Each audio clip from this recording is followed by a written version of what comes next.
Salam alaikum. Yo, Inch'Allah, on va commencer le programme de la comptabilité pour les deux filières sur Seco-GC. On va l'introduction aux travaux de fin d'exercice.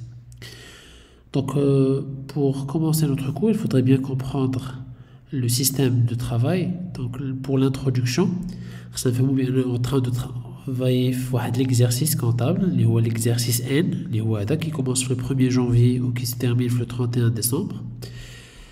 On peut commencer l'année par un bilan d'ouverture qui reprend les informations de l'année dernière, l'année N-1.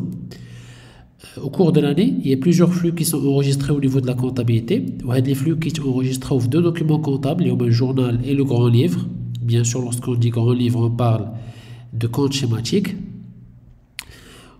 Les informations au cours de toute l'année qui sont enregistrées au grand livre, on doit les solder. On solde les comptes pour établir ce qu'on appelle une balance avant inventaire. Donc, la balance avant inventaire fait les informations de l'année N. D'accord? Donc, maintenant, quand on la balance avant inventaire, qui est les travaux d'inventaire, les le programme le dossier 1, les travaux de fin d'exercice. Donc, les travaux de fin d'exercice sont au nombre de 4. Dans la régularisation des stocks, les amortissements, les provisions et la régularisation des charges et des produits.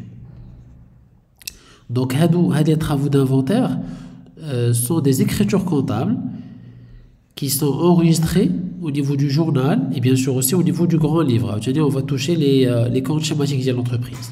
Puisque les comptes schématiques de l'entreprise vont être touchés, on doit les solder à nouveau. Les montants les fait avant inventaire, on doit les solder à nouveau, ce qu'on appelle une balance après inventaire. Les deux balances sont effectuées le même jour, le 31 décembre. Les travaux d'inventaire. La deuxième, les travaux d'inventaire. Donc, c'est la balance avant inventaire ou la balance après inventaire. La différence entre les deux, on met les travaux d'inventaire, qui sont aussi les mouvements d'inventaire. Maintenant qu'on ensemble la balance après inventaire, l'entreprise doit déterminer ses résultats, donc le résultat de l'année, à travers des documents de synthèse, le bilan, CPC et les états d'information complémentaires.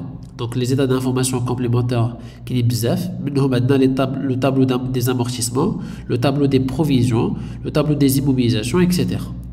Les travaux d'inventaire se basent sur 3 principes comptables مهمين اللي عندكم في الكادر référentiel ديال العام اللي هو la continuité d'exploitation, ça veut dire que l'entreprise كتخدم على اساس انها elle travaille pour toujours, et ما يمكنش تخدم une année وبعد elle prévoit de fermer, elle est ouverte pour la pérennité, elle est pour toujours.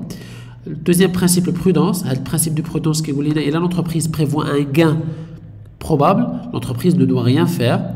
Et là, quand il y a une perte probable, l'entreprise doit constituer une provision. Donc, c'est le principe comptable qui est basé sur la date de provision. Dans le troisième principe comptable, il y a la spécialisation des exercices. Ça veut dire que les charges ou les produits dans l'exercice N doivent être comptabilisés dans l'exercice N, mais avant ou mais après. Donc, pour cela, on doit se baser sur le principe comptable pour régulariser les charges et les produits de l'entreprise. Donc, Inch'Allah, je vous au cours des résumés prochains. Bon courage.